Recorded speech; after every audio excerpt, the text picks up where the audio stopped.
Hey everybody, welcome to the Portsmouth Basketball Podcast. This is part 2 of an interview series. If you haven't heard part 1 yet, go back and check it out. But for those of you who are here at the right time, thank you so much for listening. Let's get into it.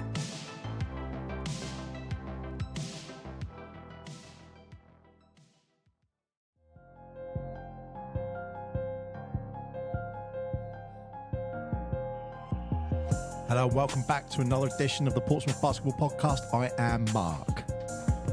And Paul is taking a photo of our guest. I think I got one there. I am Paul. Hello. And we got another guest, but it's the same guest because this is the part 2. So it's not another guest. Wow. It's nice to know if people press this out of sync. Because do you know some people press podcasts and they do it out of sync of the episodes? Right. Why would you do that? It's like reading a book and saying, I'm going to jump to chapter 7 now. Well, if... Stay with the story, people. Yeah, if you've skipped, Episodic. We are with the Portsmouth Force chairman, Rob Milner. Rob Milner. Hello, Mark. Hello, Paul. Rob, can I apologise because I didn't call you Mr. Chairman in the last episode once. Sorry, Mr. Chairman. Apologies, well, Mr. Chairman. You do always call me Mr. Chairman, don't you, when I phone you all the time? And also, hello, Mr. I Chairman. will apologise for Paul's delay in speaking, and that's because he was taking a photo of Rob sat in the booth here. I do love a selfie. Is that for Grindr or just to get that picture out there? Something along those lines. Yeah, lovely. Wow, so welcome back. Yeah, it's funny. We started this podcast as a why don't we do something? Because we were enjoying that the Force is back into the city of Portsmouth, you know. There's a nice trajectory with it, and there's a nice story, and why don't we share the story? And I looked up some of the stats today, and we're number 2 on the iTunes podcast for UK basketball. 2? 22. 22? Yeah, you know, I just missed the first bit. I missed the 20 part out. Wow. 22 is still insanely good. Yeah, it's good. Well, I'm quite pleased with that. You should be. Yeah. It Wow. sounds great. I've listened to the guys before. I had to listen to my brother. I listened to Tom's podcast. It came across really well. Listened to Steve's. It just sounds pro. Yeah, I don't know how we did that. The same as the Force games. You guys are really good. You are really good. It's really difficult. Well, from my perspective, it's really difficult because I'm just sitting here talking to people I know about basketball. So that's how I process it. So when Mark says 22, I'm like, what? Who's listening to that? Like, you know what I mean? Yeah. Because we're kind of doing it for a laugh, having a bit of fun. And then it was like, okay, lots of people are enjoying it. But yeah, that's really cool. Well, I suppose... Congratulations. a big thank you to everyone for listening. Yeah, massive thank you to everyone listening and starting. And do you know the worst thing is? That stat would have been higher. But because we started the show on the other channel and then moved it across, those stats don't count to that. Oh, I thought you were going to say because this podcast hadn't gone out yet. Well, I mean, It's going to shoot up with Then we'll Milner. slip down a bit. It might degrade suddenly. I mean, just to give you an idea, like today, we're having like 100 downloads a day on an episode. Really? Today, yeah. Just on its own. Wow. That's ridiculous. It's all because it's all getting indexed in the background and it's finally all going out in the right places. But it's lovely that people are listening and hopefully you do enjoy it. Yeah, brilliant. Well done, you two. Really Yeah. impressive. I don't do much, mate. I literally just turn up to his studio and bring a guest and talk. It's like the opposite He way does all around for the- game day. He does everything and I just turn up and I'm a monkey who just carries the stuff around. Well, whatever this Anton Deck thing that we've got going on Whoa. is, it's working perfectly. That's out of order. That is so out of order. I'm a You- southerner. How dare you? It's perfect. You couldn't have got low, but he... Wow. I mean, Paul's forehead's not that big. But it's Jungle dates incoming. it's something you mentioned earlier, like on the podcast, like even things like little things people wouldn't notice, like the music in the background, which when I've heard it, I go, oh, that's really cool. But people don't realise Mark wrote that. I couldn't believe it when you told me. It's amazing. Yep. And I make the music, I write the music, I record the music, and then I put the music out for the world to hear. And for a visual for people, we're like sat around a table in 2 booths with a mixing desk in front of us. Fully clothed with a chaos pad. Well, I call it a chaos pad from... It's a mixer, DJ, Robert. A mixer with these buttons, like Fred again type buttons. I'm almost That's a compliment. Saying Fred again, that's a compliment. I'm drawn to... Can I just press one randomly? Touch one. Yeah, press one. Touch. Yeah, let's go. Love that. That was the button. I got to press another. Did Just you know? One more. I didn't. One more. Can I do it? No, yeah. Okay, I've heard that music. That's good. That's good. Oh, now there's a drum and bass man in me. Booyah. He's I found the promise buttons. everyone we will not let Rob near the buttons when the game is on. That's my favourite. That takes Wow. me back to rave days. The only thing is, I'm really competitive, and one of the things I said to you about, I don't want to know the numbers. don't I wanna don't know want to numbers, know. do you? Now you've said that, I'm like, You know the Bristol Flyers? They have a podcast. yeah, that's actually really good. Yeah. I'd recommend. Yeah, we're above them. Really? What Yeah. are they? I think like 25 or 26, something like that. That's incredible. Oh wow! But the competitiveness inside me is now saying, Why are we not top 20? "Tell me when we're top 10." 10? Yeah. Who are you? Oh, I don't know. Is Top that 10? Well, I don't know. Is that possible? Listen, you bit of Rob's rubbing off on you there, shooting for the moon and all Why that. not? Why not? Why not, Mark? Don't dream small. All right, well, everyone's got to download it then. Simple as that. Everyone's got to listen to it. And we do actually have to do a trailer at some What point. have you guys got? Guests lined up? Like, They're cute. They're flocking. have you? They're flocking, Rob. How high It's like up a are Lynx you? advert. It's just they're just bashing against the windows. Let me in and speak. How high up the ladder are you shooting? I mean, Obama said no. I mean, we've got a lot of people around the area. Yep. Portsmouth Force. I mean, originally it was Portsmouth, but we've been thinking of expanding that out, obviously. But we want to still keep bringing it back to the Force. So we're going to get some players. Yep. We're going to get some people back on who are on. There's a couple of people involved in setting up the Force. Mhm. Originally, like the Godfathers. We got one of them on. I'd like to get the other one, Emmanuel Davis. Oh, I'd cool. like to get him on. Yeah. There's a couple of really like big fans who are around the Portsmouth FC basketball club days, Yep. and I want to get them on. That they've confirmed. I have actually got one amazing guest coming up, and which is Cliff Fulbrook. Oh, cool. Very cool. I think I'm sure that's his name. That's his surname, isn't it? Yeah, Cliff. Yeah. Cliff. So, Does Cliff, so much work.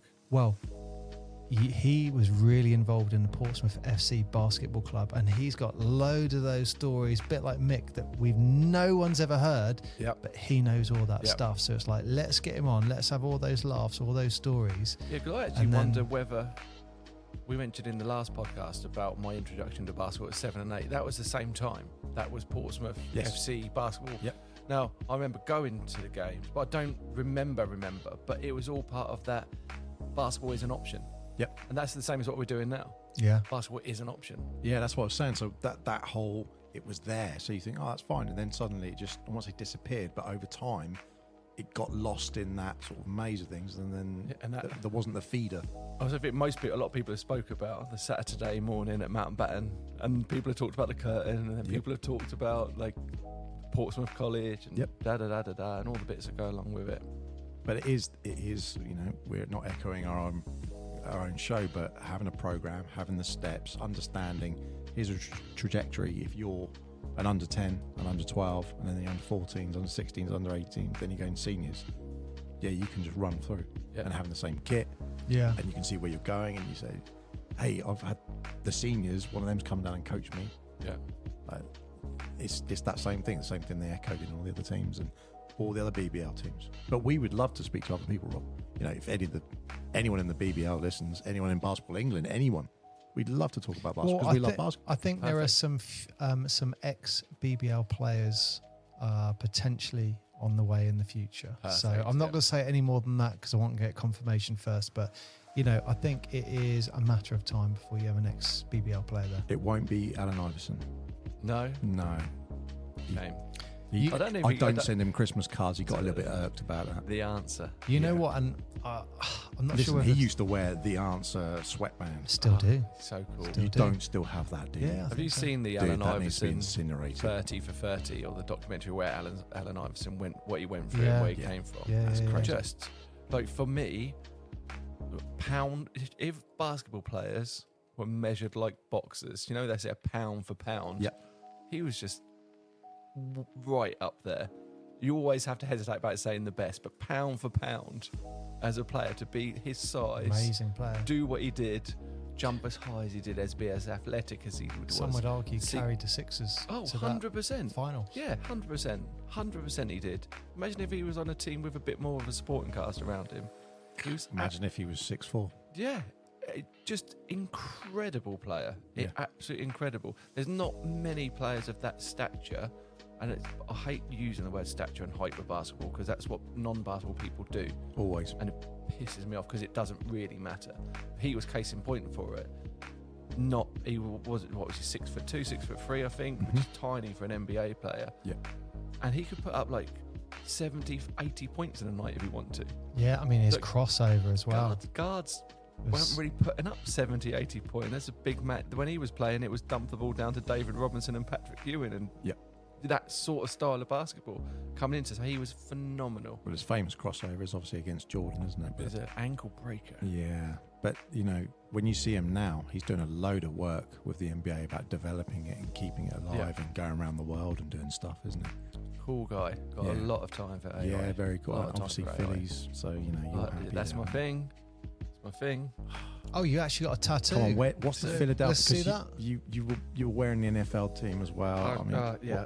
So what's the NFL? What's the story of his Phillies? Obviously, the thing. So Phillies, actually, Philadelphia and the Philadelphia Eagles, and particularly, they come in my life before basketball came in. So I actually am only playing basketball because of the American football team, I think, in a roundabout way. To go way, way back, do you ever remember you used to get a key ring in a packet and it had American football t-shirt and a key ring? Yep.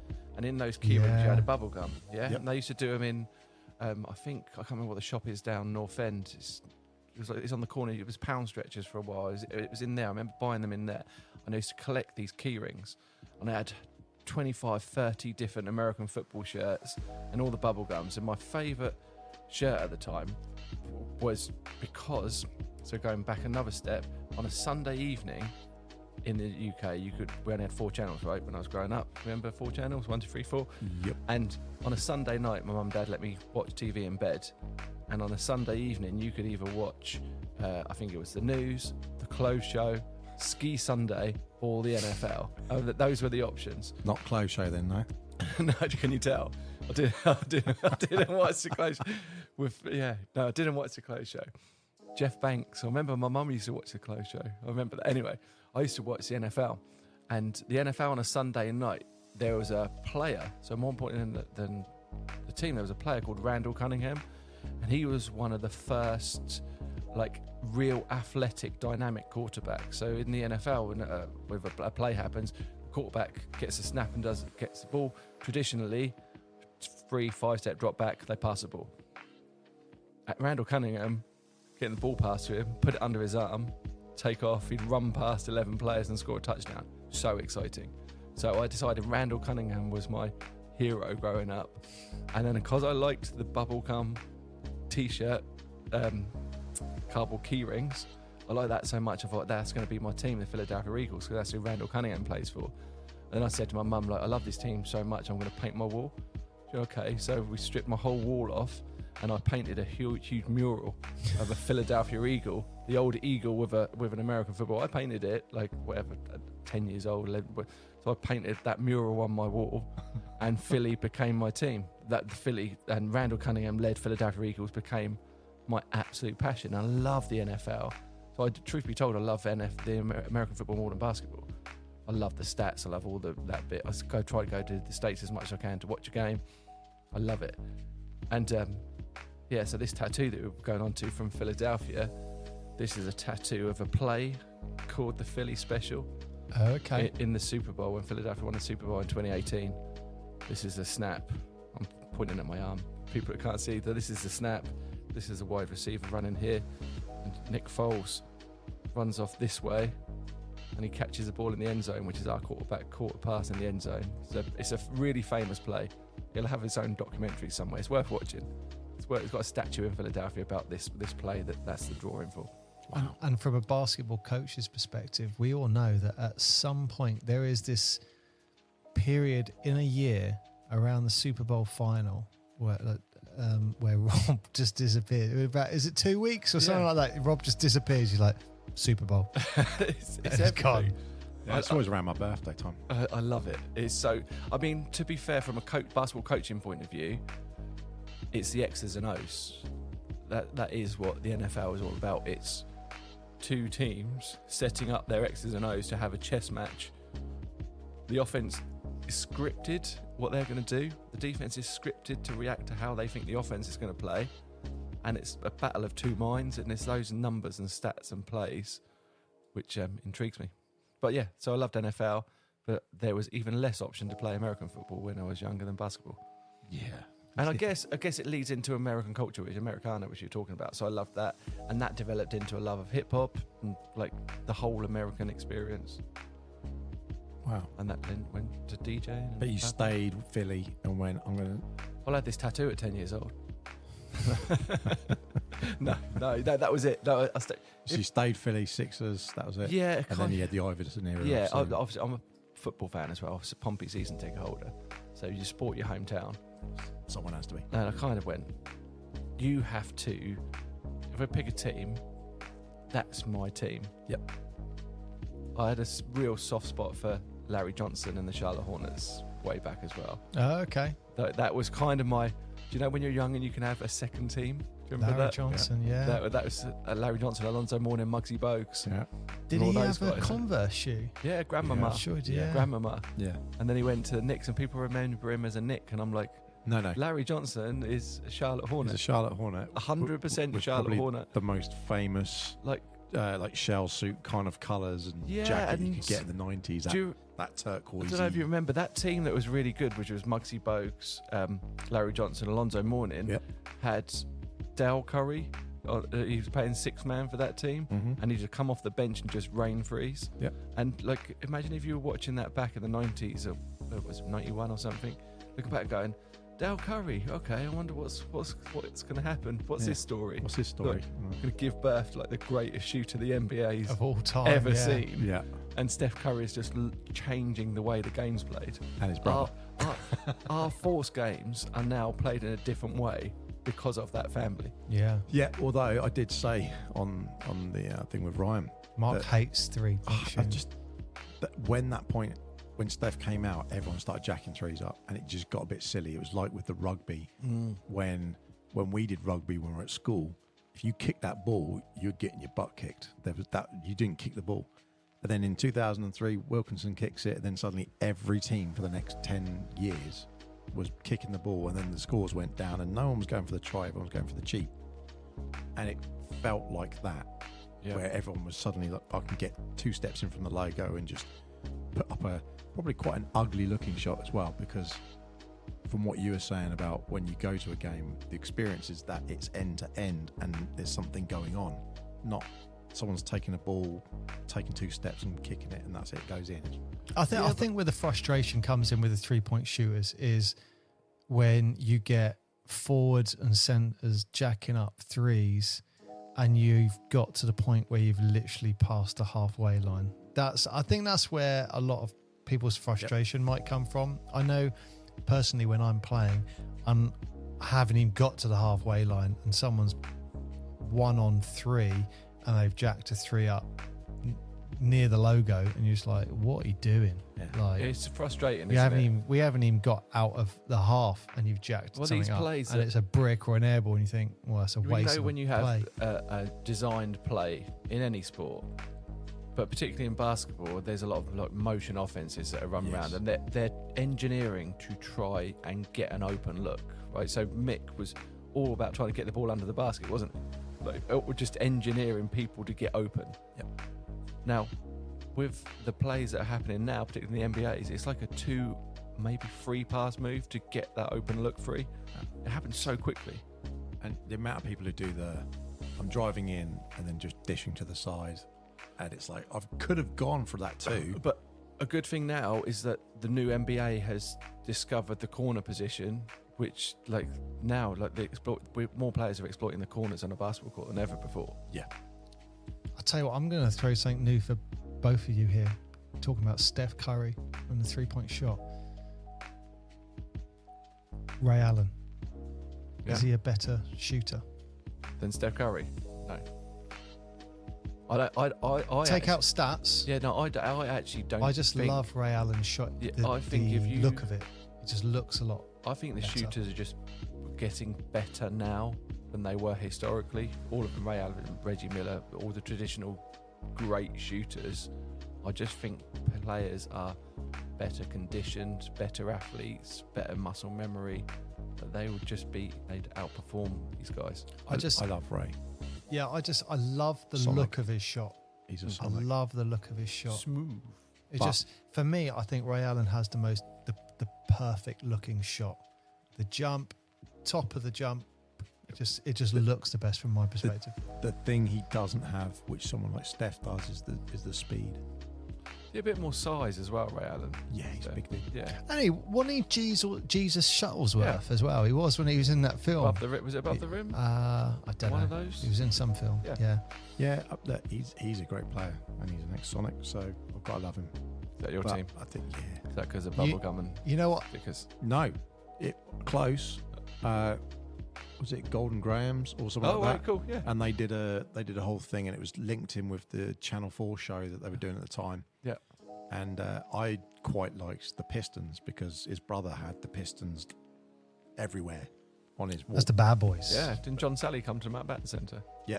Yeah, he did. Oh, yeah. What He met him. Well, Yeah, that was John Sally and Dennis Rodman was supposed to come. yeah, I remember. And the story was, and I didn't know this until years later when I was in a minibus with Mick, he said Dennis Rodman didn't turn up because he met a young lady in a hotel and he just went, screw that, I'm not going. But John Spider Sally turned up.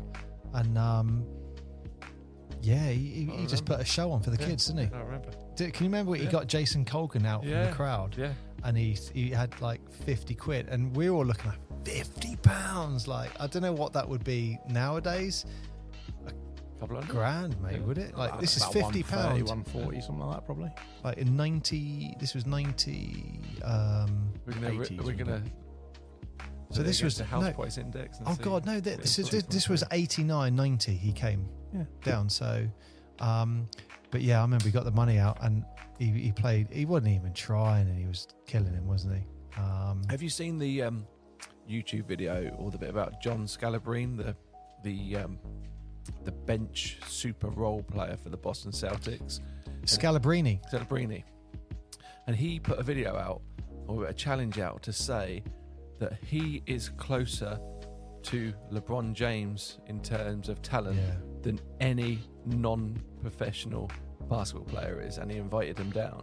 And these players were going like, you know what, street ball, like all play, everyone thinks they're great, right? Yeah. And they're going, I could take this guy, and they turned up to take him, and they were playing him 1st to 15.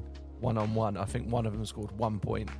Just like, and this is a bench role player. So the bench role players who are getting less than a minute in an NBA game are incredibly talented, super mega amazing basketball players. And he's right, they're closer to LeBron James. Can you imagine being on the bench though? You're just like, I've gone for the training. By the time you're getting to the NBA, let's say you've done college, uni, whatever you want to call it. Let's say so you're 21, just for that point. You've been playing basketball at a decent level for 7 years, probably. Your body-wise. Then you get to the NBA and you're sitting on the pine. That's got to be frustrating. Yeah, but you're only sitting on the pine for those 50 minutes, that couple of hours. You train as just as hard. You play just as hard every day in all your scrimmages. It depends on the player you are as well. There was a... I don't know if it's Netflix again. We're promoting Netflix here, but there's that one that's called something like 9 Feet, and it's about the backup singers, how they're always sat there and they're on the main stage. They're doing exactly the same thing, and they've got 50,000 people here, but they're 9 foot away from the lead singer. And I haven't seen that. That sounds good. But it's that mentality of got a lot of time for a shoot girl. They want to be there, and you think You would, wouldn't you? If you were just like, I'm going to be an NBA player. I mean, their salaries are decent. They get, what's 2.5, 3 million or something for a rookie contract now? Even just a bench I'm not warm. sure. I think minimum salary in the NFL is $750. Don't know about It's the over NBA. $1 million for the NBA. Is it? Because the NBA is the highest paid league, Yeah. sport league in the world now. Wow. Yeah. Well, I tell you what, let's just put a pause in there because we're going to do something we've never done before.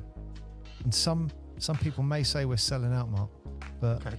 you know, the podcast is evolving. So let's surprise everyone now with what we're about to do. This is a message from our first ever sponsor. Mark. Ever sponsor. Our first ever sponsor, You're going to say it because I want to just see if you get it right. Croxton's. Croxton's. Croxton's. Croxton's. Croxton's restaurant. Near Palmerston Road. Palmerston Road, yep. Right by what's the club? There's not a club anymore. No, there's no clubs down Oh. there. There's Drift Bar, and there's it's opposite Southsea Village. Brilliant restaurant, lovely place. Really grateful to have them on board sponsoring us. Now I haven't been there myself, but I'm gonna go there. But I've heard lots of positive things about their burgers. Burgers So are great. that is, I'm going down there and having a burger. I've had one. Yeah, I've had one. The Biro burger, beautiful, and then their roast dinners are top. It's just a really nice, cool, vibey restaurant. Now, I did look on the website and it did say bookings are open for Christmas. They've got their Christmas menu out. Are you going? I mean, Well, now they sponsor Portsmouth Force. listen, Christmas is still in my loft where it belongs until like Are December. you one of these that don't speak about Christmas I'm a until the Dece- 1st of December? Listen, growing up, my mum's birthday is like mid-December. So I couldn't have anything Christmas until like maybe the week before. When do you start your shopping? I'm a dude. Like 23rd? 24th. That's what he does. But no. nowadays, no, you just do it whenever, don't you? No, seriously, we're super grateful to have this sponsor. Amazing. We had Pink Street last year, which were great. This year, Croxton's would be brilliant. They're gonna, really, really good. So the club is so lucky to have so many sponsors. Croxton's going to take in the lead on the Force and the men's team, which is amazing. But we've got multiple sponsors on the other teams. I don't think people realise that you can sponsor the youth teams. Yes. And because they're National League, and you can actually do that, can't you? Yeah, absolutely. We've got sponsorship packages going through for all of the national teams. Have got people in place to sponsor their teams. Amazing. We've got people in place sponsoring most of the local league sides, but there's still kits available to be sponsored. And if anyone's using Facebook, everyone's using Insta and Facebook and blah, blah, blah, blah, but we're pretty heavy on our socials. So this season's going to be pretty good with getting sponsorship messages out and links and promotions. And there's no, obviously, my day job, I'm an accountant. So any sponsorship that you put in is tax deductible. So you can put that in and save yourself a little bit of corporation tax if anyone does get involved and help out with the sponsorship. But the whole point of what you're doing when you sponsor a basketball club or our basketball club is you're investing in the overall growth of basketball, not lining anyone's pockets. The whole ethos of our club is about giving back to the community and building a community. In fact, there's been a fundamental change in the structure of the company over the summer. We've changed from a limited company, which, although was fine and worked well, and it was run as a not-for-profit limited company, didn't give us a scope to tap into the various grants and pots that are available there to dip into if you are a community interest company. Like Sport England and Sport things like England, that, the National Lottery Council. One of the things that kicked it on was we were approached by Basketball England in January to say, would you offer pan-disability people the chance to play basketball? I was like, yeah, absolutely, we'd offer these. So this is not just, people think of disabled basketball or less able-bodied basketball, you have to correct me on the terminology, but they think of wheelchair basketball. So they think of basketball, and then wheelchair basketball. But there's a massive gap in the middle. So there could blind people might want to play basketball, or deaf, or partially sighted, autistic. Some of that's really cool as well. Like the blind basketball, I think someone taps the actual ring behind, and they use that sound to shoot the ball. Exactly. Wheelchair basketball is frightening. That is scary. The impacts they have when they're going.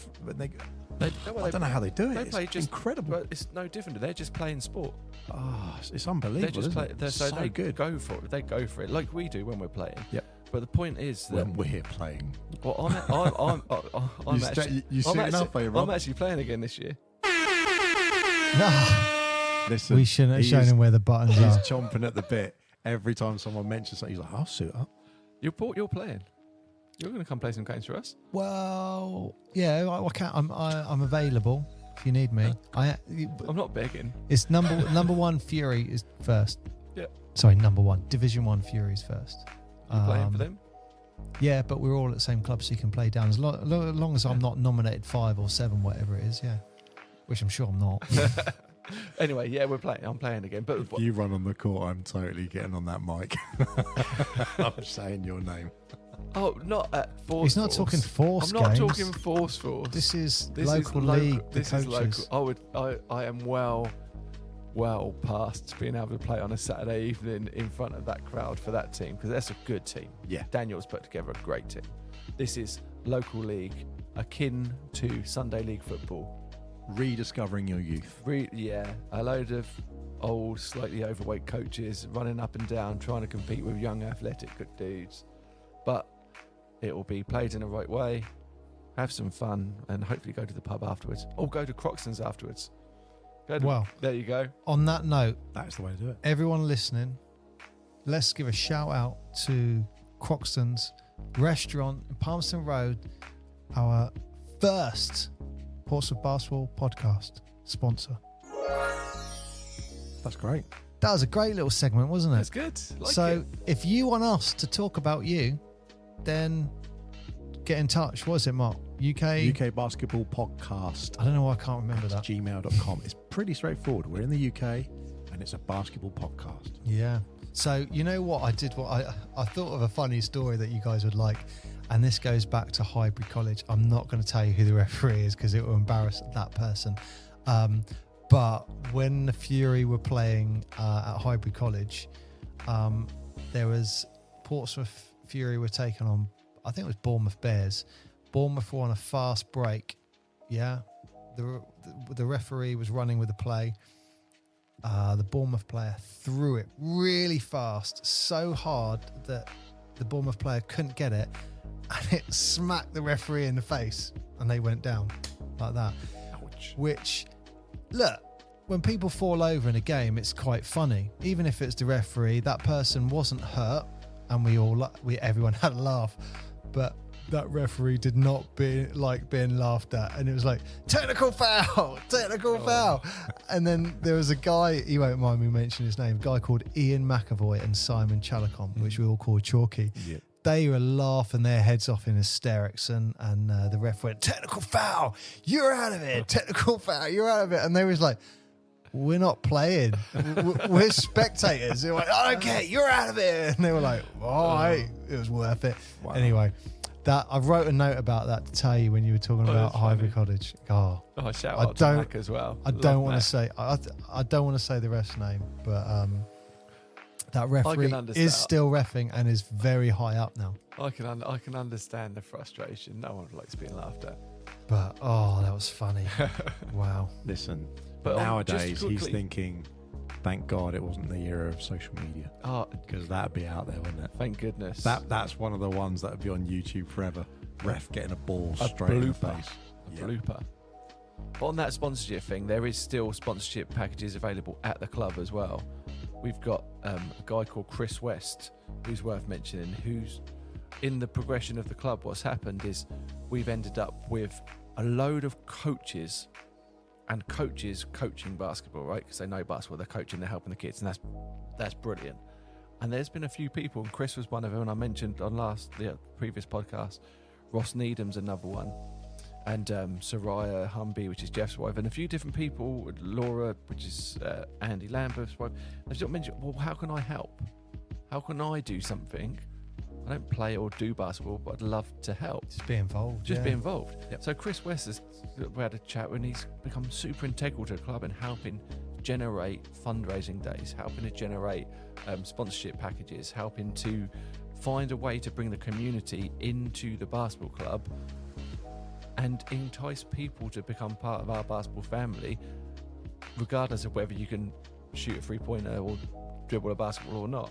And at Ravelin, we're going to be unveiling new sponsorship hoardings. So you can just get a sponsorship hoarding for £250 and you can have your hoarding around Ravelin. So that's going to be in front of 400 people every week. Oh, wow. And our socials will be great. So you have your socials, we have cameraman down there, videos, etc. Can we have a board? You can have a Portsmouth basketball podcast board. What do we get to put on the board? But you can put whatever you want with Oh, reason. God, Mark, what's on he the going to board. do? Yeah. Yeah, No nudity. No nudity. Oh, yeah. Okay. Yeah. It's family evening. I know. I'm going to put nudity on the board. Well, you were just like, yeah, what can we put on the board? No, But- just But it's another revenue stream. And like I say, that revenue stream from the sponsor comes back into funding courses for refs, first aid courses, court hire, ice packs. We're buying I think I can't remember how many ice packs we buy every year, but we spend like 150 quid on ice packs. Like, these are things you don't think, what's my money going to? Where is it going? None of our coaches in the club are paid properly. They're not paid as coaches. Everyone's volunteers with a little bit of a kickback, cover their petrol, Little bit. make sure they're not Yeah. out of pocket. That's how the whole club's run. I mean, I know you've mentioned like a portable scoreboard and stuff like Yeah. that and things like that, isn't it? So Yeah, trying to exactly. think And of as we go up to Prem level, we'll need to get 24-second clocks and all the bits that come with it. And when I said I mentioned earlier on about the college program and getting more tables and refs qualified, that's the next thing. So if people don't want to sponsor, if people are, the sponsorship's not for them, they fancy becoming a table official, that's brilliant. And then come through and you get paid to sit on the table Yeah. or take your refs course. I don't think people realise that you can take. I was looking on the FIBA website a few days back, and when you look at all of the journeys just in officiating, statistician, like the different levels that you can go through and stuff like that. Yeah. And even BE has put out there like every 3 or 4 years they rotate their actual official statisticians for the BBL and who they're going to be and all that. They're like genuine careers, and it's not just saying as this is a genuine career because you do put a lot of time into it. It's great if we end up with, as the club grows, we're going to end up with 50 odd people, 50, 60 people who are contributing in some way to the basketball club. Yeah. And just going on about community, CIC. It is literally about that. It is actually about the community aspect. I was chatting with Alex Byrne, who's got his team in Havant, and I said, look, we're kind of we're all working together. So any resources we've built in our community, if you want to tap into those, tap into our resources, because the goal is purely about getting kids playing basketball. Yeah. That's all it is. Just an easy avenue and facility for more people to play basketball. So we kind of diversed a little bit. What I was saying about the CIC, and the reason why we've done that was because Basketball England mentioned about this pan disability session. And he come down and he said, well, we can give you X amount of money if you run these sessions. I was like, yeah, perfect. But we were a limited company. He said, oh, you can't. Yeah. So it literally hindered our growth. Yeah. So we changed to a community interest company, and he said, oh, brilliant, thanks for changing, and he gave us a wheelchair. So the club owns a basketball wheelchair now. Oh, wow. And on Sunday, actually, this is an exclusive. Get that button away from him. how many times has he pressed that I button? do love that button.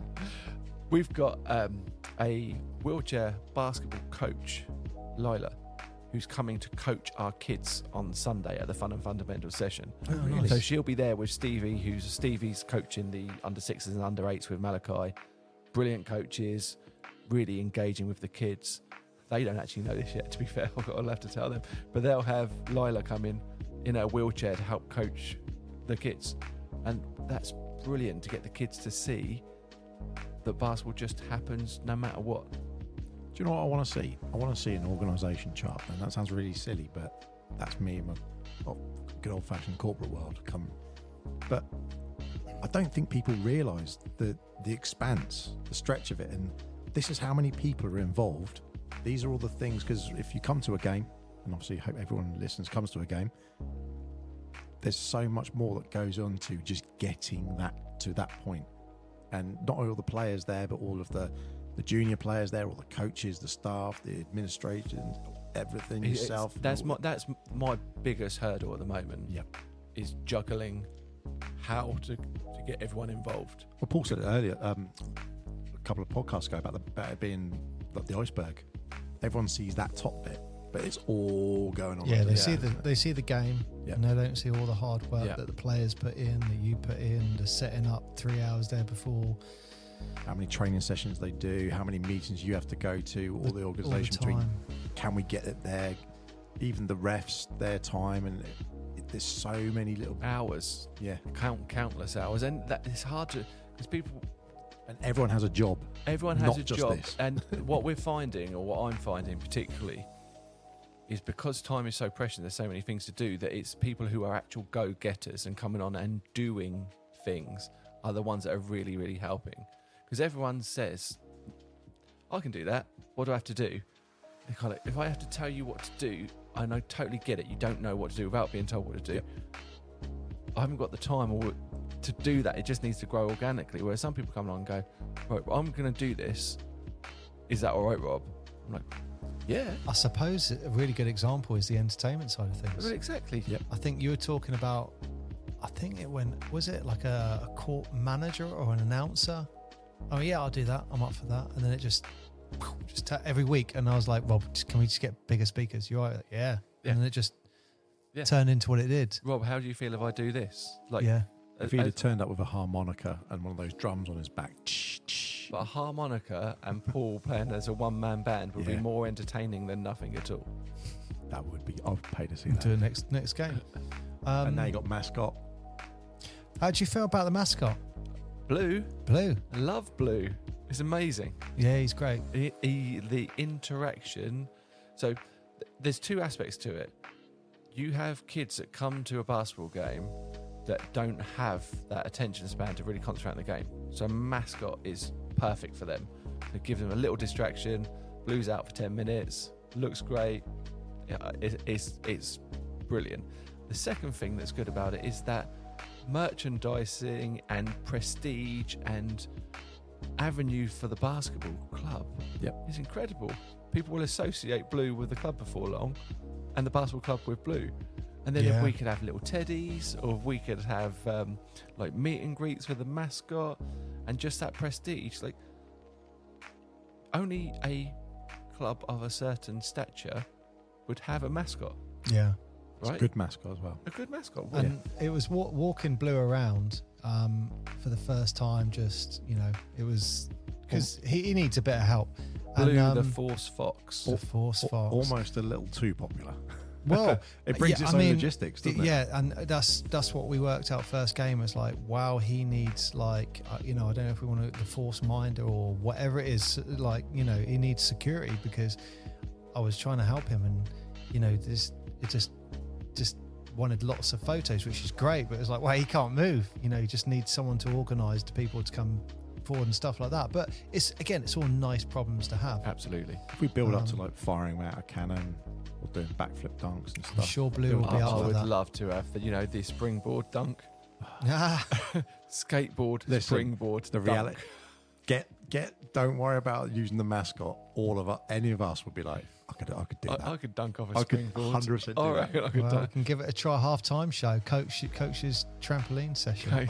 I'm foreseeing at least one person who just smashes their teeth, and one. Well, the good news is we've got a partnership with RX Physiotherapy, who are based at the Ravelin Sports Centre. They were really involved on the game. That was good to see. So good. I've actually personally been in to see the guys, and my ankles are shot to pieces through years of rolling.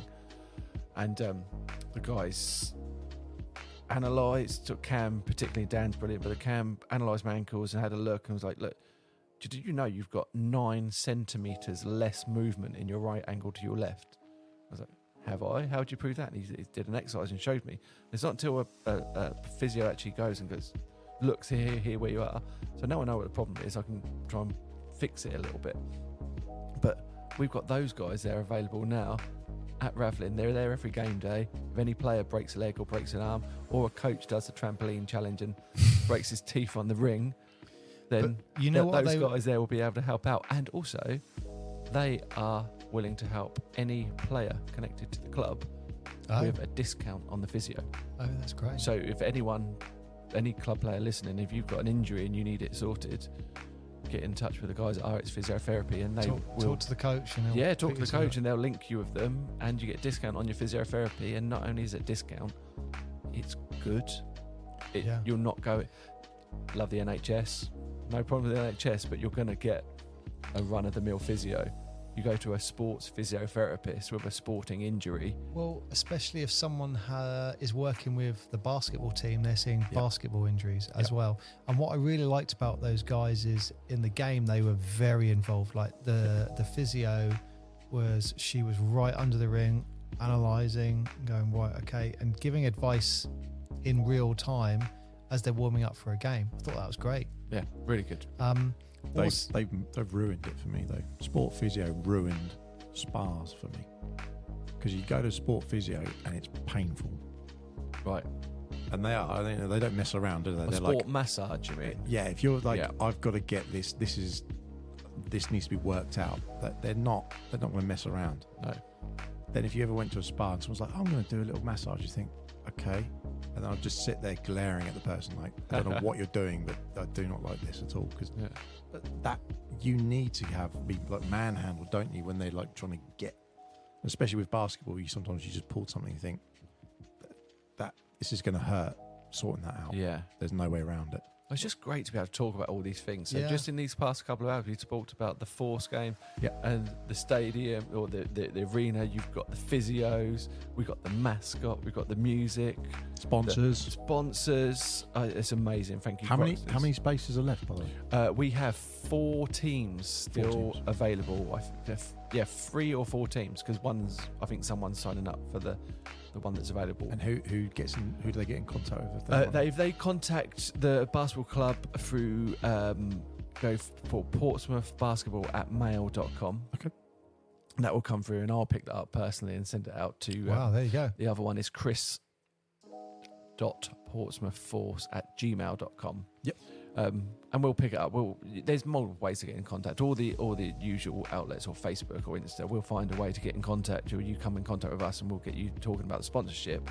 But what that happens, it means that we've got the exposure to this crowd, which I want to talk about where we're going next. So we've got 490 capacity at Ravelin. So does that include? Is that staff, everything, nuts and bolts? Ravelin is built, has a mezzanine, we're on the first floor. Yeah. So that top floor is basically 500 people. That's how many you're allowed up there, full stop, including everyone, which is fine. We can make that work, but we're close to that. Now, if you say the teams and their entourages on both sides, it's probably about 40 people. Yeah. And the staff and officials, us guys that are in there, that's another 10. So that means we've got about 450 tickets available to be sold. We've got 300 seats, and that we stand in room for about 150 people around the outside and sitting on the edge at the back of Ravelin. That's the real goal, because I really think that anyone who hasn't been to a game at Ravelin needs to come and check it out, because it's sensational. I don't think people know that. I think there's an audience that type of entertainment. No, exactly. So that's what I'm almost trying to use this as a sales pitch to actually get more bums on seats. Now, we've got a regular, amazing fan base, so I can almost guarantee we're going to have 300 people at every game, because they come back. And why are they coming back? Because it's great. It's a nice night out. And this year, we're going to be good. No pressure to Coach Daniel, who I know is striving very hard to get this winning team, but we're going to be good this year. Yeah, I think you need Alex and Gaith back in the squad. I know they're unfit at the moment or away. Once they're in the squad, it's going to be really interesting to see what it's like. Then you've got the inside presence. Bit more squad time together. Yeah. But we're gonna be very competitive. I'd borderline on good. We're gunning for promotion, right? We're gunning for players for promotion. That's what we're setting out for now. But to aid that, really, we want to be hitting these sellouts. Yeah. We want to be hitting 400 and 450 people getting in that venue. That's our absolute target. So sharing your enjoyment and spreading the word. Sponsors will help with all these bits. Everything we can do to try and fill Ravelin. The more people we get in there, I firmly believe that will add to the experience. Yep. Once we have one grandstand, right? 300 people on the grandstand, and then we have a smattering of people around the outside. When it's packed around the outside, and hopefully when the student body come back and the students really tap into the basketball, that atmosphere in that place will be off the charts. That'll be electric. It'll be and absolutely I off really the like charts. the new seating plan where you did the seating down the baseline as Yes. well. Yeah, That was really nice, and it was interesting that filled up quite early, which was nice. Also, we talked about seating on the corners, those corners opposite where we are, Yep. on where the big bleachers are. That seemed to go pretty okay, Yep. I think, as well. So yeah, I think you're right. Once you get It's the next standing room behind that, Yeah, I think that's when you're going to get the buzz. Like when Simon goes up and dunks it, that place is going to explode. and do you know what we haven't had? And I've said this to a few people we're speaking about. We haven't had that buzzer beater, super memorable game finish, which we will have. There's nothing in sport, I don't think, like that last second buzzer beater winner. No. And we will get that. The law of averages says we'll have one of those games. I do not. I hope it's not on the 30th when I can't be there. But I can't wait. I want to be there for that buzzer beater Portsmouth Force game. Everyone goes bananas. Court invasion. Yeah. It's the best. You're thinking experience. like Celtics winning against a Lakers Well, game we had 7, it- everyone Did you runs see on. Simon himself scored a winner for the Bucks team at St Paul's about 2-3 years ago?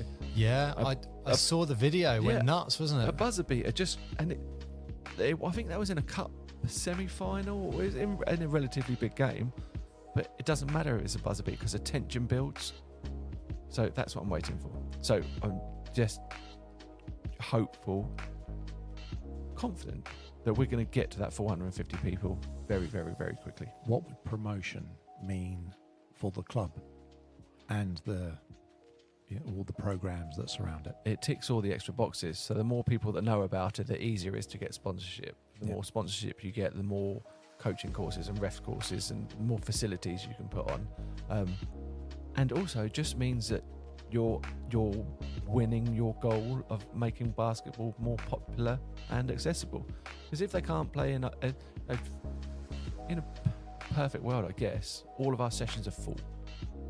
We've got maxed out how many players can play per coach. Every session is full. There's nowhere to go. We have to try and add more sessions. But in that time that you can't add more sessions, what do those kids do? What do those players do? They go to Orchard Park, or they go to Baffins, or they go to Mountbatten, and they go and play more basketball outside. So we're all winning. We're just trying to promote basketball.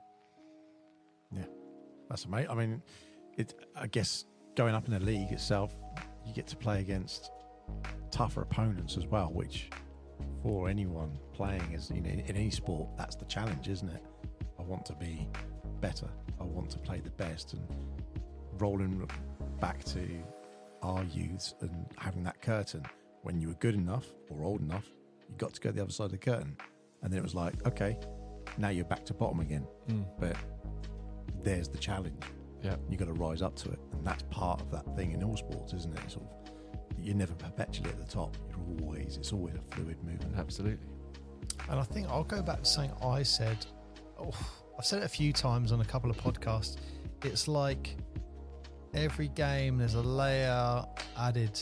So you're talking billboards going around now, another layer, mascot, another layer, Croxton's coming in, another layer. It just feels like, the potential wheelchair basketball and different disabilities, another layer coming in. It just feels this is constantly building and building and building. Absolutely. In a positive direction. And naturally as well. So the loaded question is, how do you maintain the sustainable element of this?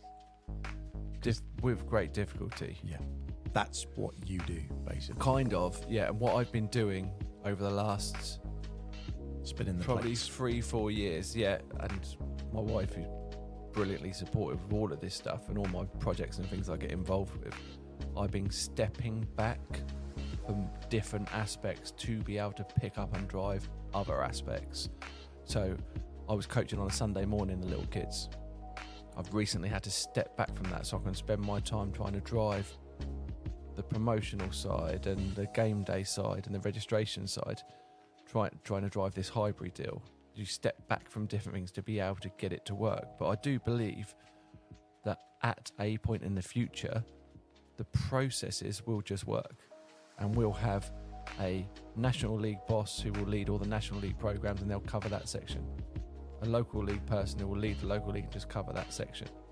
A committee that will deal with fundraising and sponsorship, and that will just happen. We'll have a Force game day process with Force game day staff and crew and stewards and all the bits that come with it, and that will just happen. We'll have a media team. We've kind of got all these things, and they just don't exist in some sort of structured formality. But that's what we'll have. We'll have a media team, and that will just happen. And that's what will happen. And it'll happen because people are playing sport. And how many of the, if we look at the top tier in basketball at the moment in the UK, they've just made quite a lot of changes to what's going on and how they're representing basketball in the UK and representing the league and trying to make it a proper tier that will attract people from outside of the UK. By doing so, promoting it and hoping to get more money in it, etc., etc., etc. But that's got to filter down to all of the other leagues. Grassroots sports. Absolutely. Yeah. And do you look then at what the BBL are doing at the moment and saying, can we emulate that? Or are you looking at, say, European teams or places like when we spoke to Simon on that, they've got certain things in structures in place that are way beyond. Yeah, to be honest, I don't. And not because I don't want to emulate what they're doing, because in my mind, what we're doing is the natural progression anyway. Yeah. I don't think and look, I want to be like them because that's how they're doing it. That's just how it should be. We should just have multiple options of playing basketball. We should have different tiered levels of playing basketball. We should have a brand. We should have a mascot and coaches and officials and awards dinners and all that stuff. We should just have it. I've got a goal for you. And the goal is the first time I ever went to Disney World, I saw a Portsmouth Football Club shirt. You think, I've just flown like 4,000 miles and I'm seeing a hometown football shirt. What's the chance of that? And then you see loads of them all over the place. Well, little ideas like that. Maybe we do a competition next year to get the kids to get people to send a picture in of their Force t-shirt in the most whatever at Butlins or that, like absolutely all that stuff. Send it in. But that's when you've reached a big audience is when you're seeing it in places you don't expect. But what those things happen is you need to have the promotion. So someone has to design the promotion to get the word out that we want those photos. Then when those photos come in, someone has to edit them and get them ready to go onto the socials, and then someone has to control the socials to push those out. So it sounds like a brilliant idea. It is a brilliant idea. But this is where the manpower and the time spent to get something like that to actually become reality. Oh yeah. So if there's a volunteer out there who wants to run looking at me like next summer holidays, go, Portsmouth Force promotional t-shirt event. Media manager. Oh, Mark, do it. I'll let you press the button. Have you noticed the socials? I love that button. Have you noticed the socials and the posters and how great they all look this year from Dan Anders at Trick? Really looking he good. is good. Yeah. Trick. Yeah. So another sponsor, Trick. He does website design, SEO. Oh right. Yeah. All that. He is. You could see it. We've just gone up a level. So we'll get his next project. Hopefully it'll be out by the time this podcast is come up with the fixtures calendar. So we've all got the Force fixtures calendar for the men's team and really have it published. Yeah. But it all looks uniform, all looks slick. Yeah. And it's great. It looks really good. Super professional. There's a few WhatsApp chats that we're part of, and that's why I said to him on the chat, whoever did this, I don't know who did it, it looks really good. I saw. Yeah. Just because I think you need to say that when someone's doing a good job, you need to let them know, because sometimes they don't, isn't it? On that WhatsApp group message thing, I think I've got, last time I counted, there were 16 different sub chats within WhatsApp group of Portsmouth basketball. Wow. So there's a lot of interaction that goes on, and that's just the WhatsApp bit. That's without the Pitch Aero, which is our club app. So Rob, like looking at this season, like what are you excited about? Like just for the actual men's team, the Portsmouth Force, what are you looking forward to? Like any favourite players or? I'm really pleased Alex came back, and I'm really pleased that huge. Harry Bates is playing as well. You're welcome. Yeah. good recruitment. Have you heard our podcast? No, I haven't heard. Oh, no. Listen, we got the contract. Where's the contract? I've seen the picture. I've seen the This picture. is a real I haven't listened to contract. it. We were going to pay him. Let me see. Look at that. It's legit. That is. Portsmouth Look, Force I even signed contract. it. Alex Grant signs 8-year contract to Portsmouth Force for 2.9 million Vietnamese dongs. Yeah. Signed by Alex. Alex hasn't signed this. I know he won't sign it. Paul signed it. No, he put his finger on it, and then thumbprint. the DNA. Right. Said we'd take that. But in all seriousness, what's going to help drive the Portsmouth Force and the men's team, because it's got a heavy university influence, is some more local players that can become the mainstay. Now, Alex may go off and take his talents, because he's a very talented basketball player elsewhere. Heard rumblings of Europe and all sorts of stuff, and he's, more power to him. If he can get that big contract or go somewhere, wish him all the best. But if he's staying in Portsmouth and have him on our team, that's fantastic. Yeah. Obviously, Simon's our star player at the moment, was MVP last year, phenomenal basketball player. But there's a shelf life to Simon unless he chooses to stay in Portsmouth, because he's not local. Well, we need to get someone in a another- relationship we with need him. to Get some more dongs. We You know. need to get some more Vietnamese dong and More dongs. get Simon relocating to Portsmouth to be a Force player for life, because he could be a Force player for life. But then you've got Harry Bates, who's a local player, as you guys know from Fury. He's come in, and he instant impact on Saturday in the first He's first superb. quarter. His IQ is very good. He's a brilliant basketball player, Yeah. and Steady head. it needs to be built upon a local talent, or not homegrown, local, non-university players and university players. It needs to be that mix. So what am I looking for? I'm looking for more team cohesion as the team goes on. I think sometimes what happens with a young basketball team who haven't played a lot together, when the chips are down, it turns into hero ball, which Yeah. a lot of teams do that. I think we saw that in the second half. And when we've hero ball. The reason why basketball descends into hero ball is because it actually works if you've got a player capable of playing hero ball. Yeah. And we have a player who is capable of taking over a game, which is fantastic. But that just the cohesiveness of a team just comes with more games, repetition, learning each other. I thought the offense in the first quarter, again in the Mick Memorial game, some of the offense like 7, 8, 9 passes, driving, cutting, getting open, finding open men, passing up shots for a better shot. Yeah. That's the thing. Like, a lot of players, you go, I've got a shot here. Yeah, you've got a shot, but your guy to your right has got a better shot. Just pass the ball, and I saw that a few times. It's brilliant. But from a non-basketball perspective, it's just hitting capacity. Really, really, that has to be the goal. That has to be the goal, because everything hinges. Not everything hinges. A lot hinges on the attendance of the home games, purely because of the outlay of the club. Let's get into it. We've danced around money. Mm. What sort of outlays are you talking? So to put the home game Ballparks. on, we're around £750 a game. Wow. To put the game on. So, and we sell our tickets. We were selling them for £3.50, but we've put it to £4.50 because Eventbrite charge a fee. So it's £4.50 with Eventbrite. The club gets £3.50 of that £4.50. Yeah. And if you turn up on the door, it's now £4.50, not £3.50, which is only fair because it matches what you would pay on Eventbrite to get your tickets. So we're trying to encourage people to get their tickets early. Get your tickets in advance. And that helps everyone, because then you've got better expectation of capacity, etc. And I don't mind charging £4.50 because it's absolutely worth it. Oh, You cannot spend £4.50 on 2 hours better entertainment. You just can't. That's a mocha frappe grande or something like Yeah, that. exactly. Probably, isn't Yeah, exactly. It's the best £4.50 you'll spend. But you can do the maths. If it's £750 to put on a game, we've got 400 people at £750. There's not masses of profit in a game.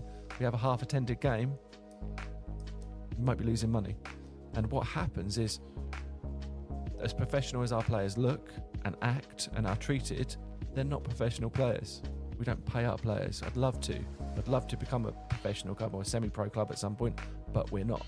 So what happens on away games? Away games, we have to spend 300 quid on a minibus. And the players give up their Sundays to go on a minibus, so we have to pay for that minibus. So we need the attendance of the home games to cover the cost of the minibus. Yeah. Yeah, so the home games subsidise the away games. home games, effectively. there's no money to be made. In fact, last year there was occasions when the kids sessions were making money to fund the team, which is fine. The whole point That's is awesome, actually. everything within the club is feeding itself. Everything is working towards itself. But money is, the bigger you get, the more important it becomes in a way. And not because any individual is taking it. Not because any individual is getting paid anything. It's to do with the growth of infrastructure. Yep. Growth is expensive. That's just the way of business. Yeah, I mean, even of the NBA teams, you look at how much Steve Ballmer's put into the Clippers, and they just hemorrhage money. Yep. For the Clippers as well. They've always sucked, but there's as much for the love of it and the community around it and the fans, and it's as much for all that as it is. Yeah. But yeah, the goal is capacity at Ravelin. That is my goal for the season. And in honest terms, do you think, we're not putting you on the spot, but that you would have that problem of moving? The challenge of moving. Yeah. That challenge is there, staring us in the face. I've told everyone that's what we're going to happen, so that's what will happen. It will. The people will come. Amazing. It's the best show on a Saturday night. It's the best show on a Saturday night. It just is.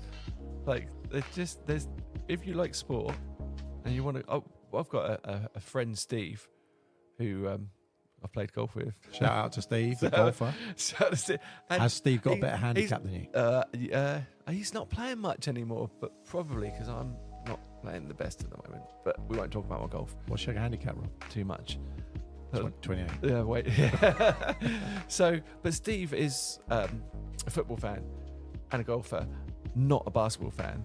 Came down to a Force game. Was like hooked. He didn't miss one last year. Loved it. Absolutely loved it. And that's what you want, because it is entertaining. Yeah. Well, that's down to this man. A lot of it is. You know what? I actually find it really difficult to, I've said this before, focus on the financials, because I don't know. I'm not an accountant, so I kind of just think, make it as cheap as possible for people to come and enjoy it, and then maybe you get your capacity that way. But I mean, what you're doing is successful, so I'm just going, okay. To put it in perspective, if you wanted to go and see, I can't remember who else I've seen. I'm pretty sure it was Ipswich was £11.50. Reading's about 10. Reading's a tenner. Yeah. I think one of the teams in Bristol, not Bristol Flyers, What division's that? 2, so like one division. But we're putting That's on too much. We're putting on a Div 2. I think Kestrel's a £6 in their Division 2. Yeah, but it's what we're saying is the product that people are getting when they attend the event. Yeah. The way I always look at it is, if you're a family, I always think of your brother. Yep. Like your family, you bring your wife, a couple of kids, maybe a mate. Okay, if it's £10 a game, that's 50 quid that's cost you. Yeah. Oh, you're looking at it a little differently. Yeah, but now let's go BBL. And then you're buying a family ticket for 50 quid. That's what they do. Yeah, but there's a difference. BBL standard and National League Division 2. But there's a weird drop off where when you go from that to, say, Division 1, there's a drop off, but then after that there's not much between 3, 2, 1. And don't forget, this is all trying to sell the product or sell the game to people. I want the game to sell itself, because we are Portsmouth. Yep. Your city's team is playing a sporting event against a rival in your city, and the family in Portsmouth can come out, 2 adults, 2 kids, come out for less than 20 quid. Actually, you know what? They can come out, and I want that. I want people to be, I want to go watch a basketball game. That's why the season, the entry time, tip-off time is changed from 6:30 to 6:30 from 5:30. Because so many people mention they go to Fratton Park and they want to carry on and watch some sport. They go from Fratton Park, they can get to Ravelin now. Go from Fratton Park to watch Pompey beat whoever, nip down to Ravelin to watch Pompey beat whoever. That's a great sporting Saturday. What's the cheapest football ticket? Oh, Fratton Park is like 20 quid, I think. Wow. So you could get a family of 4 people into the basketball, or one person randomly somewhere, maybe in Fratton. Yeah, exactly. Yeah, it's no brainer. I would love to. And it's indoors, so you don't get rained on. I would love to do it cheaper. I would love to have like £2 a ticket or free entry. Of course, I'd love to do that. But logistically speaking, when you're hiring the court, do you know we have to hire the court on Sunday morning now as well? Yeah, So- to put the bleachers So away. we have to hire the court on a Sunday morning to do all the pack down. So we also have to have paid security guards or stewards there. You know, to all of these things, we now pay for it's a choice to pay for physio, which is a great choice, but it comes at a cost. People don't just turn up and go, I'll do this with present company accepted. Some people do come up and say, I'll do this for nothing at all. What? Which We is can why I'm- charge. Utter charge. Which- We can charge. Which is why I I'm didn't forever realise that. grateful. What's our fee, Mark? $10. Okay, But you you- can do $10. I'll do a bit more. I'll take you out for a meal. Yes. Yeah, where would we go for that meal? Well, I think if I was going to go anywhere, it'd be Croxton's. Yeah, we do. That's pretty seamless, wasn't it? Let's do That that. wasn't bad, was Let's it? do that. But it's the price of the game. I worried at setting it at £4.50, but it has to be that to make it work. Yeah. When people actually sit back and think about the logistics of it and what they're getting for their money and the production levels. I think time will tell on it, won't it? So, I mean, I think if your How many games attendance are there? changes, then Well, you know there's a it- correlation. It when better the be right because the court price- costs and that are all committed now. So Just Yeah. out of interest, there's 10 home games, and that's minimum, isn't it? yes. It depends on the playoffs. If you get in the playoffs, you could get more depending on where Free you more. are. How many more would you get? Free, potentially, Depends. if you stayed at home. You could be away the whole journey. Are they going to be season tickets or anything? I haven't gone down the season ticket road, partly because of the timing and the hassles of doing it. Yeah. So this is another costing. So we do our tickets through Eventbrite.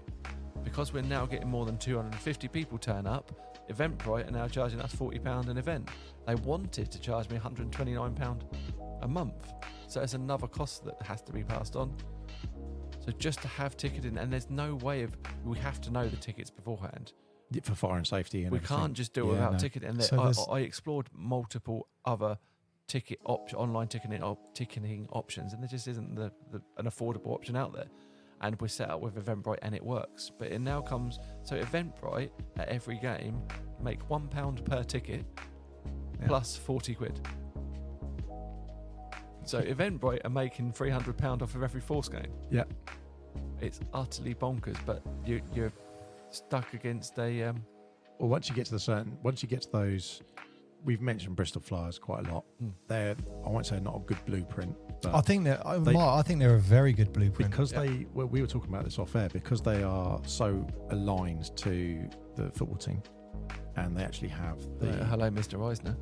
well, yeah, if you're listening, use a bit of Walt's money, but take that. I think they've made a group where it's them, the football team, and there's another, maybe it's the rugby or something, I'm not sure, but they've made it into like the Bristol Sports Group, and they do all the promotional work, they do all the stuff, they do all the things that are That's a great associated, idea. and all logistics, because obviously then it's like a buying group effectively. But because of that, it's a shared infrastructure, so they have all that shared equipment, etc., etc. So when you look at that, you think resources. all that isn't it? resource is so, and you do get buying groups, and I don't know if they do buying groups within the league. Like if everyone needs balls, all the teams need to buy a set of balls. Everyone needs nets. Everyone needs to keep things. Everyone needs to do it. So I don't know if they do buying groups and stuff like that, but it is interesting when you look at those teams and you think, wow, like that's a massive infrastructure behind them. because of the football, they've got all the ticketing sorted. Yep. And that sounds like the most simplest logistic, doesn't it? If someone could come up with a ticketing solution for us, we would save 300. Listen, you can go down the range and you can get those little things like they have in the raffles where you can just pull out this little ticket, the one where you lick your finger and the ink comes off on it. But it's just a little window into the cost that you don't associate with that goes into running game days. So £4.50, I think it's a good price, and we will sell out. Well, we look forward to that. And I wish I could sit back and hear how everyone else hears it, but it's very difficult when you're in the game and you're talking. Yep. It's really difficult. I'd love to do that, but I'd need to clone myself. You need to clone yourself. No, the world does not want that. Yeah, I was going to say. The world doesn't want that. Yeah. Multiple Paul Goodales. Multiple Pauls. Right. Well, Rob, look, are you going to take a shot for us today? I will take a shot. Yeah? Yes. I'll tell you what, before you go, why don't you press that? This one? Yeah. Press it. How many times do you think you're going to score? As if I don't know which button it is. Okay. Here we go. Rob it's a Milner bit Tim Westwood, that isn't it? I don't know how he's doing. Yeah. Oh, is he? I don't know. I don't know what happened with that. Actually, I don't know if we can talk about Tim Westwood. I don't think he was convicted of something. I don't know. Anyway. Well, let's just leave it there. Okay. So, right, Rob Milner is going to be taking on the Portsmouth Basketball Podcast Shot Challenge. He is walking over to the line. You know, Rob, no pressure, but only one person has scored so far. His first shot, airball, very short. His second shot, in and out. And this, one more. This is the Stevie Ware bonus shot, named after Steve Ware, who's the only person to score. Oh, what? They hit the mic. The second one was so close. What? Oh, I pressed the wrong button there. I don't know which one it is that does that sound. Pull that trigger. Wow. That means I have to come back. I will and shoot 50 shots until it goes in. I scored one earlier. Yeah, you did. I'll give you that. But you know, like when the time is on, when the crowd are watching, it's all different. I thought that second one was in. I really did. It looked tasty, but no. The third one hit your mic, Mark. Yeah, I wonder why it was down there. But Steve Ware's the only one who scored, right? Yep, he's the only one. When can I come back and finish that? I hate not. Come back whenever you want, mate. Right, I need to get that shot in. That's really wound me up. You're going to keep going, coming back every week until every week until it goes in. Right. Well, Paul was 2 for 12 the other day, so that's pretty good. He wouldn't give up. Well, he says 2 for 12, but I was actually 2 for 2 before I then missed another 10. Is it this one, Mark? I believe it is. So, right, here we go. This is a new part. Well, it's not a new part. We're just putting a jingle to it. And now what? Mark's questions on. My questions. Everyone. Who is your favourite? Yeah, who is your favourite? Like, everyone has to answer these questions because I just need to know things. Okay. So, if you're going to have that shot, it's the game shot, the game winner, the buzzer beater you're talking about. Yes. Who's taking it? We've mentioned him. Alan, the answer, Iverson. Really? Wow. Clutch. Iverson. Yeah. Sticking with my boy. He's clutch. I respect that. Sticking with him. So all the listeners will know. That's the first time Iverson's come up. That is the first time it's come up. We're making a board. I'm in a process of it. Everyone's going to say Jordan. It's almost like that's where you're going. It's the image. It's of the image, him doing that inbound. But it's your answer. He is clutch. But there's been quite a few clutch players. Did I hear you on a previous podcast? You said if it was a free throw, have I jumped the gun or was no? You can do it. It could be anything. But I heard you say free throw because then it changes the game because then you're into something like John Stockton or one of those guys that shot 95%. I think you're referring to Andy Rowlands. Yeah. Right, okay. So he said if it's a free throw, I'm going to shoot it myself. I think he said that because I said, your life is on the line. He went, well, I'll take it. Okay. Then. But I think it's Andy Rowlands, Michael Jordan, and Allen Iverson, right? He was just a clutch. Like There's certain players. Are we talking about Andy Rowlands or Iverson? No, I don't know if we're talking about Andy Rowlands. I do obviously shout out Andy. Lots of time for him, and he does so much for the club. Him, But and he's Sarah. just not as good as Amazing. Allen Iverson. I'm going to go. You can put it on the record. I don't mind that. Wow. Allen Iverson harsh, is isn't a it? better basketball player It's than a Andy little Rowlands. unfair. I mean, no one's even said Shaq just dunking it, which is like the obvious one. Yeah, Because no, at but the end of you're- the day, if you go, I want to win the game. Do I think about it? So you're saying you want to win a game, the ball goes into Shaq. What do? You foul him, send Shaq to the foul line. Is he making a foul shot? If Shaq goes up and you foul him and he's dunked it anyway. You're broadening the question. Yeah. Who's taking the shot? When you say lay Well, no, up, but that's the thing. It is any What about shot. who you That's the don't whole- know what No that one shot said- is. Oh, see, you can see what era of basketball people come from. No one's mentioned Reggie Miller. Yeah, so you could throw his name in the hat. But any of them, what's Oh, interesting is a lot of me people go go back for on my notes. Michael it Jordan. being, See a lot of who people going Mark for a picked. shot. I think I went MJ, didn't I don't know, Mark. You said about 5 names.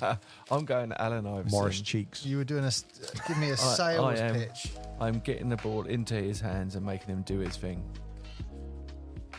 But the thing is, it could be any shot, and that's the thing, because obviously you can't say, if you said it was inside the 3, it's Jordan's pretty much unstoppable. But if it was outside, Steph Curry, Like a arguably, Kareem Abdul-Jabbar hook Yeah. shot, Oh. sky hook. But how many of those Pretty actual sky hooks did he undefendable. ever get in? Like, I know he got a few, but it's Yeah. not. No, is Mark, that the that game was winner? his shot. Yeah. That was his shot. And, Oh, I and want that as a game winner. the older you get, the more you appreciate a hook shot. You do, but I'd rather put the ball in Larry Bird's hand. You know what? This is I am- really silly, but we were talking about this on another podcast, and just so happened we recorded it on a Saturday, and there was a scrimmage that was arranged for the coaches to play on a Sunday. Yeah. It got cancelled. I didn't know about it. Anyway, I turned up. No one was there. I had this empty gym, and the guy goes, "Yeah, you just shoot around." So I went, "Right." And I just went in there and thought, see if I can get this sky hook. Yeah. I didn't get one in. Yeah. Mark went for MJ. I can see it now. I went for it. I'm a fan of a hook shot. So who's your 5? I've got a left hand and a right hand hook shot in me. Oh, Good left hand hook shot. we need to see this. Well, not on that ring.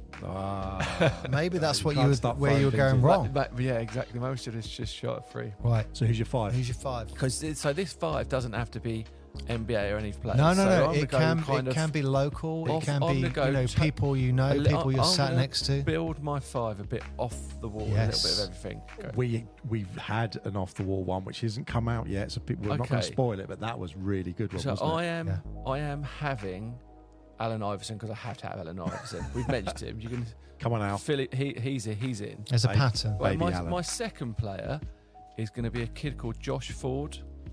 Now, Josh Ford, when I started coaching at Portsmouth College for the college team, He's looking like who's Josh Yeah, Ford. You will know who So Josh Ford is one day, Mark. I tell you he now. was when Serge, who has recently left coach, was a brilliant coach. We started this Portsmouth College Basketball Academy program with Portsmouth College, and we walked into the gym and we had a bunch of kids, and there was one guy, a Filipino guy, Josh Ford, so quick, so coachable, so likable, and he just was the dynamic force of this basketball team. And we went on, and we were at Portsmouth College at that point. Their basketball team was crap, basically. And we've come in, and with good coaching, and with Josh and a guy called Kieran and a few other players on that team, we transformed that basketball program in one season from being terrible, losing every game, to we only lost one game during that season, and that was to Itchin, which is a big game. And Josh was fundamental in that, and he drove the team. And like I say, he was likeable and coachable. So I put him in my 5 because he had a part to play in my basketball coaching journey. I like so that. he was part of it, a big part of it. Do you know how he's doing now? Yeah, I've heard the news. Yeah, he went back to the Philippines to do acting. Have you heard the news since he's been back? It's quite bad. So Josh was involved in a car crash earlier this year. Oh, what? A serious car crash, and out of the 5 passengers in the car, Josh was the only person who came out of the car. Oh, Jesus. So as far as I'm aware, all is well. with Josh, but obviously that's a serious trauma and a serious accident. Oh no! So Wow, so that's thoughts awful. with Josh and his family, and he's still got absolutely. family in the city if they're listening. So thoughts with Josh, etc. Because he was doing really. He went over there. He was doing really well with his With his modelling modelling and his acting. acting, Yeah. and he got like a TV role. Yeah, he was because Oh, he's jeez. so likable and personal and a good-looking kid, and just like he Yeah. just had that. I'll send him a message. See He how he's had doing. that factor. He had that. I mean, I found out a bit from a relative of him who's got a son playing on the under 14s National League side, and he was telling me all about it, and I had to go off, and he was doing so well with his acting work that it was there on Google. So I googled Josh Ford car crash, and it was there, and it was like, Oh no! because he's got this movie work or this acting work in the Philippines. But the basketball podcast, as a basketball player, he was super integral to the very early days of that Yeah. college team, and a brilliant kid. And Josh, if you're listening, all our thoughts go with you, mate, and we all really respect you. And 100%, Yeah. this is true. Josh, if you are listening and you're coming back to Portsmouth and you want to play a season for the Force, Josh would get in that team. He'd bring the cameras with him as well, wouldn't he? Josh would get into the Force team. Like, I'm 100% convinced. So Josh would walk into that team. Yeah. I think he could have, if he really concentrated and really put his mind to basketball, then Josh could have got to a Div 1 level easily. I mean, Josh, his options would be, go to Hollywood and be in a film, or Portsmouth Force. Pretty close. It's pretty close, isn't Pretty it? close. Pretty close. But So then my next one, going on from Josh into my 5, is someone else who was integral in my thank you. basket in my basketball journey. Someone will say it one day, won't they? And this guy who I'm going to tell you about, once when I was working in McDonald's in North End, one of my original Saturday jobs, he came up to me at the counter and said, "Which girl in here do you fancy, Rob?" And I went, "What?" He went, point to one. So I pointed to a girl. He went off to a table and he wrote a poem, a love letter to her from me for no reason. And he passed it to her, made me blush. He was laughing at me. And this was my basketball coach at the time. This was Jason Colgan. He was Brilliant. he was just such an influence. First of all, a phenomenal basketball player. Yep. Like the most athletic player and the best basketball player I've seen locally. Jason, just brilliant. Oh, I think easily the best player to come from Portsmouth. Yeah, exactly. Jason Colgan. Head just head and shoulders above everyone. And I think he got frustrated at how easily he could do it and other people couldn't quite do it, how he could do it. So my basketball journey went from playing with Mick and all the smugglers side to when Jason set up Portsmouth Fire. I went on and traded with Portsmouth Fire, and I ended up playing with their men's team, and they were playing National League Div 3. Rode the bench for a couple of years and didn't really get a lot of basketball, but I was 17, 18. Really? You played National League Div 3? Yeah, but I rode the bench. So I was there with Jason and Daff and Paul Cummings and all those guys. McAvoy. Leon. Yeah, all of those. So I was there, like, literally training with them, rode the bench, didn't play an awful lot of basketball. I was there training with them and they played with the junior program. That was, I think they were only going for like 2 years. I mean, it was, 1 or 2 Maybe years. one. They weren't going for very long. But yeah, they were good days. I had a lot of time for Jason, and he was really nice to me at that point. Real fun guy, really good basketball coach. Although I wish he still did a bit of basketball coaching. I don't see him much anymore. I think I bumped into him a couple of years ago walking down the street. Nice guy. But yeah, so he'd be in there because he'd be my like power forward, I guess, in my team that I'm putting together. You know what? The only way that story could have been better is if that girl he gave the letter to turned out to be your wife. No, it ended up being like an absolute car crash. Like me blushing. Oh my God, Jace, you're so embarrassing. Jason sitting in the corner laughing. I can't remember why he was in. I think he just randomly came into McDonald's. I thought, I'm gonna get him. Wrote this letter. I just ended up blushing. Nothing worked. Blah blah blah blah blah. Anyway, but I do remember that story, and now I love that story. It was cool. But Jace was super cool, and having that exposure at a young age to the senior team. So I would have been 17, 18. Yeah, it was great days. My Next player, I've got AI, I've got Josh Ford, I've got Jason Colgan. I am gonna bring in a player who I used to play with. You may remember him from when we played when we were younger. And I played with him at Portsmouth Force. He wasn't in the senior team or the main team, but we played junior basketball with him. And it's Matt Berry. I don't know if you remember Matt Berry. Yeah. So Matt Berry was a friend, brilliant, a fun, not brilliant, we were kids playing basketball. We used to be a good basketball player. We were mates on the court, off the court. Was he a fellow DJ as well? Yeah, I taught him how to DJ. I remember Matt coming onto my decks at my house, at my mum's house, and I was showing him how to mix and we had old vinyl records then and had old Cam belt drive turntables. I was trying to show him how to mix. And he used to play for the Fury as well. Yeah, and he started to get the bug for DJing. He went on to do great things with DJing and bits and bobs.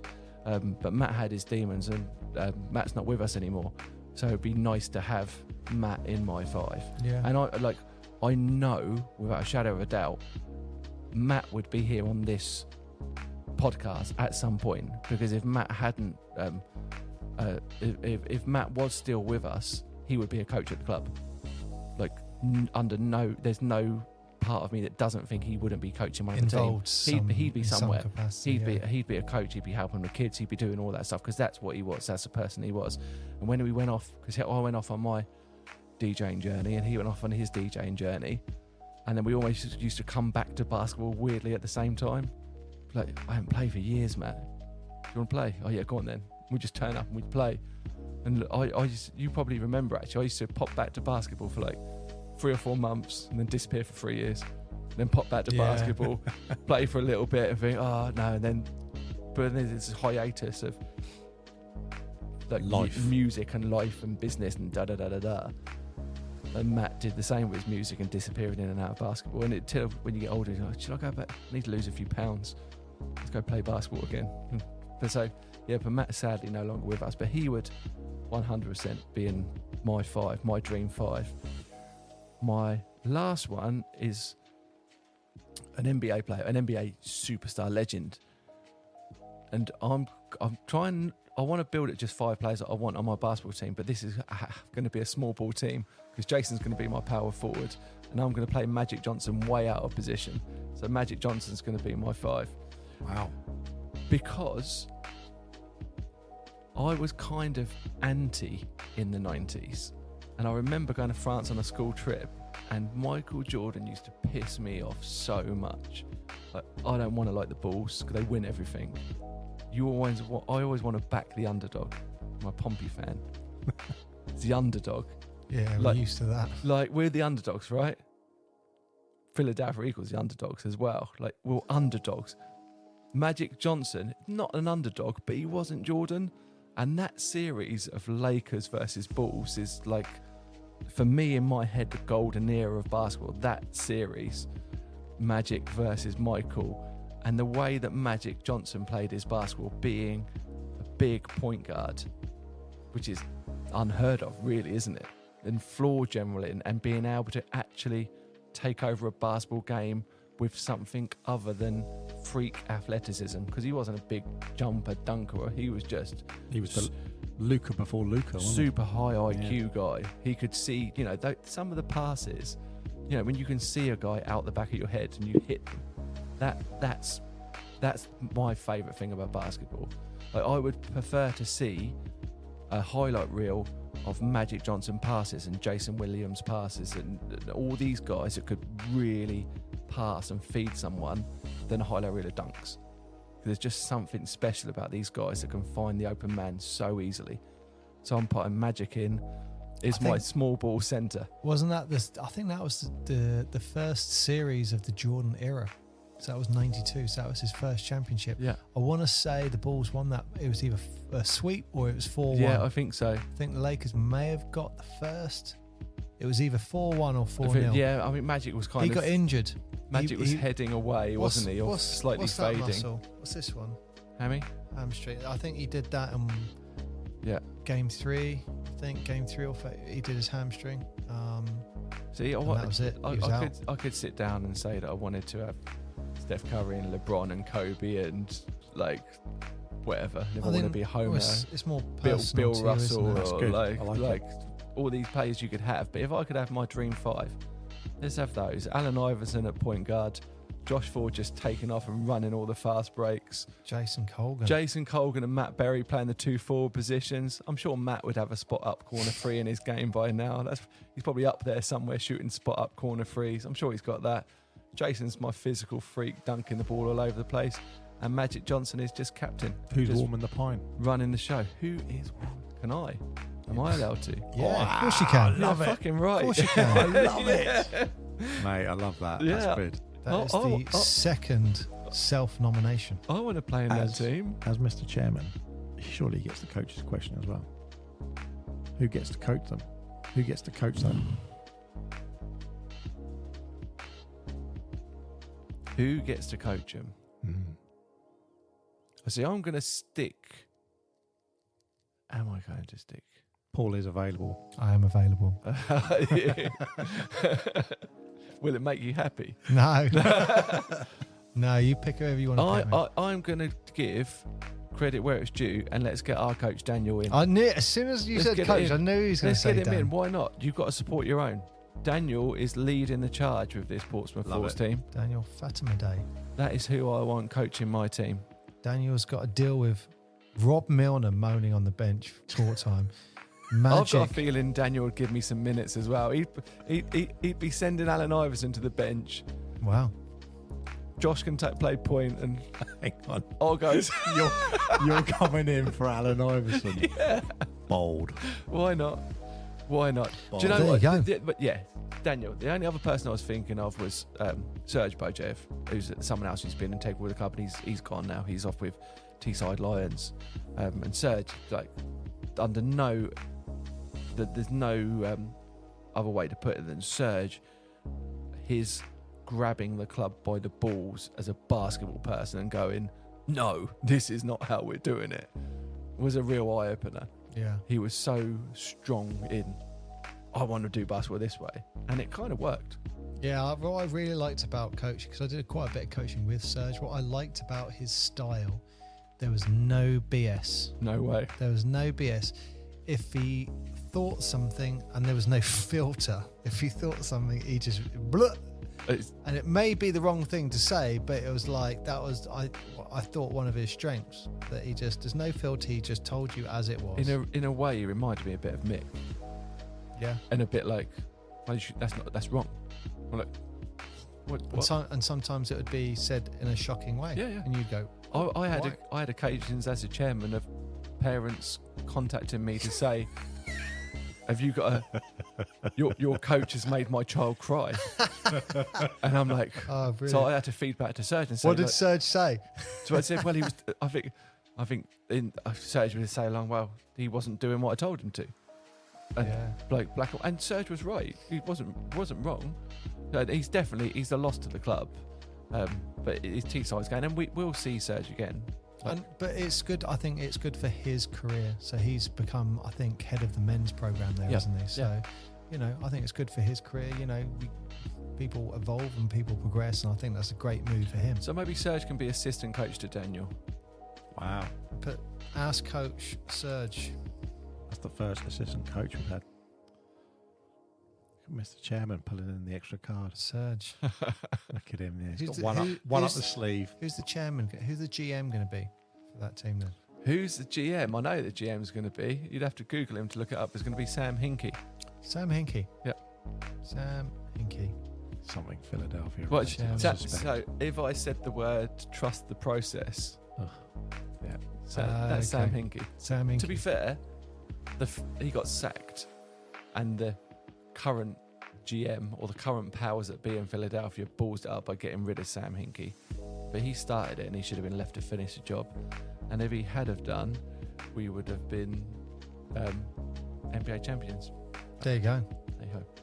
Well, Rob, do you want to say any last words? Wow, that sounds menacing.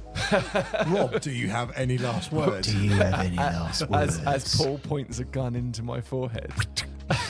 Man, all So, he'd have in his hand is a all pack of I Rolos, need isn't to it? do is I can't say all of the names for fear of missing people out, but on behalf of Portsmouth College Basketball and Portsmouth Force, I need to thank everyone who's done anything out of the ordinary or anything to help or given up even a minute of their time or driven their kids to basketball or sponsored the club or put some money in or made a donation or attended a Portsmouth Force game, run a podcast, done a media poster, coached a session, refereed a game, tabled a game, tidied up the sports cupboards, washed a kit, all these things. If you've done one of those things, and there's countless jobs that I haven't said, I thank you so much, and without you we wouldn't be where we are today, but with you we will be where we're going to be in 10 years time, because it's going to be incredible. Thank Rob, you. can I just correct you on one of those things? You said podcast. I want to say top number 22 podcast. Top 22 podcast. Just say that. He is not allowed to sit there next time. We're going to move him away from the button. Can I press the button just one more time? Yeah, go on then. Top 22.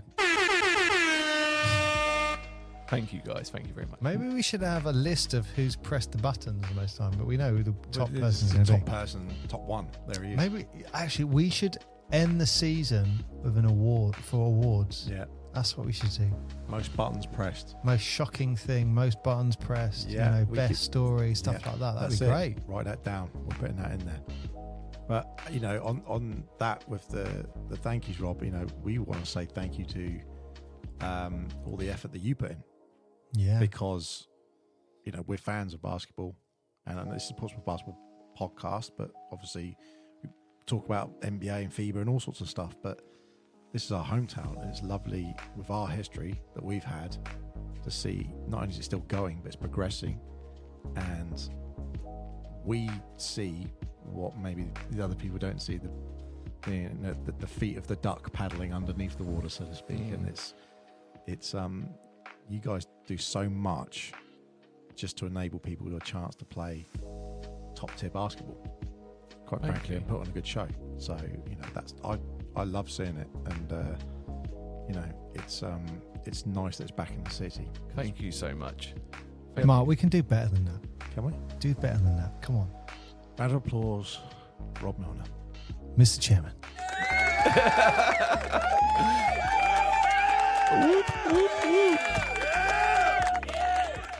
There you go. You always need an extra long one. You don't do know we've only just got started as well. Don't You wait. Yeah, This basketball club, man. You wait. Well, so ends another episode. We do have some more episodes coming up.